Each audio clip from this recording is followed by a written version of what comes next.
I'm Josh, the Director of Products and Services here at the Fractional Analyst. This is a part of a series where we walk through the multifamily acquisition model that the Fractional Analyst offers. In this video, we'll be going over the T12 deposit and the rent roll deposit sheets. If you have any questions or if you'd like to purchase this model, you can reach out to us by visiting thefractionalanalyst.com or by reaching out to us on one of our social media channels. We'll start out by discussing the T12 deposit sheet. This model allows you to insert a T12 to easily compare your forecasted expenses with historical expenses. It also uses your T12 as a default for pre-renovation expenses. However, if your expenses vary from the T12, you can insert your own assumptions in the main input section. Also, if you don't want to insert a T12, the model is fully functional without one. You will need to insert your own expense assumptions, and your taxes will be based off of your purchase price instead of historical averages. However, everything else in the model will function normally. To start off, simply paste your T12 with the labels in column B and the monthly data correlating with the months in row 4. Some T12s are provided as a PDF, and rather than manually typing them out into the model, we recommend using a free online PDF to Excel converter, such as Adobe, PDF to Excel.com, or ilovepdf.com.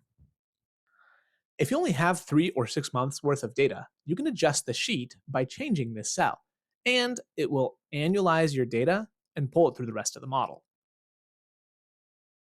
Once you have your financial information pasted into the sheet, go through each row in the mapping column and select from the drop-down list what item the label best corresponds with.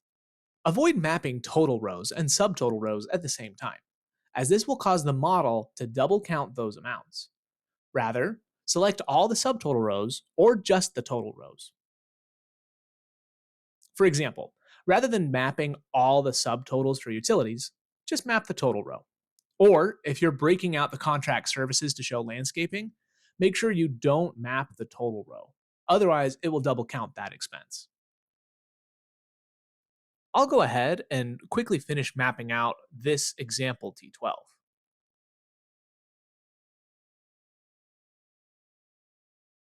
Once you've finished mapping all your T12 labels, at the right of this sheet, you can find a total summary. Make sure your mapping has been correct by checking the NOI on your T12 to the NOI on the mapping total.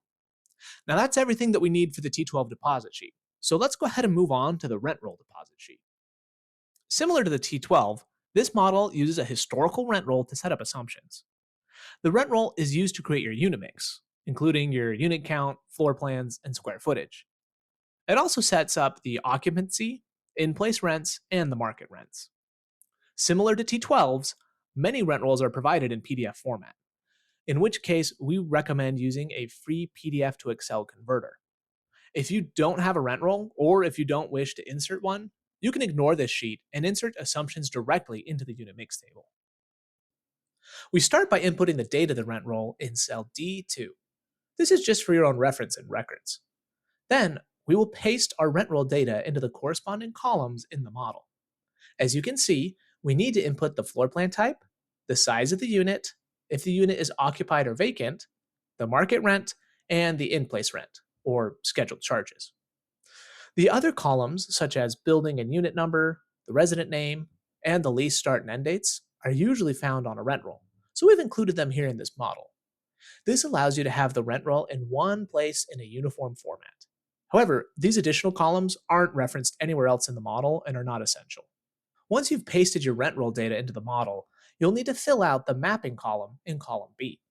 Each unit on the rent roll deposit sheet needs the mapping column to match its corresponding floor plan on the unit mix table. The name of the floor plans are completely customizable. However, they must match between the rent roll deposit sheet and the unit mix sheet. Typically, the unit type column will have the floor plan name in it, and you can reference that cell, or a portion of that cell, and paste it down the entire mapping column. Also, if your unit status uses a word other than occupied to denote an active lease, you may need to update the formula in column A. Now that we've pasted the rent roll data and populated columns A and B, the rent roll deposit sheet is completed. The unit mix sheet, as you can see, has populated with data that is pulled from the rent roll. However, remember, at any point you can come in and override these populated values with your own inputs on the unit mix sheet. That's it for this video about the T12 deposit sheet and the rent roll deposit sheet. We have other videos walking through the other sections of the acquisition model.